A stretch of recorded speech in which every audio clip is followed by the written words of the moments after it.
کیونکہ صبح کے وقت قرآن کا پڑھنا فرشتوں کی حاضری کا موقع ہوتا ہے، اور بعض حصہ شب میں بیدار ہوا کرو اور تہجد کی نماز پڑھا کرو۔ یہ شب خیزی تمہارے لیے ایک اضافی عمل ہے۔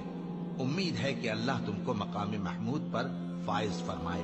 اور کہو کہ اے پروردگار، مجھے مدینے میں اچھی طرح داخل کیجو اور مکے سے اچھی طرح نکالیو، اور اپنے ہاں سے زور و قوت کو میرا مددگار بنائیو، اور کہہ دو کہ حق آ گیا اور باطل نابود ہو گیا، بے شک باطل نابود ہونے والا ہے۔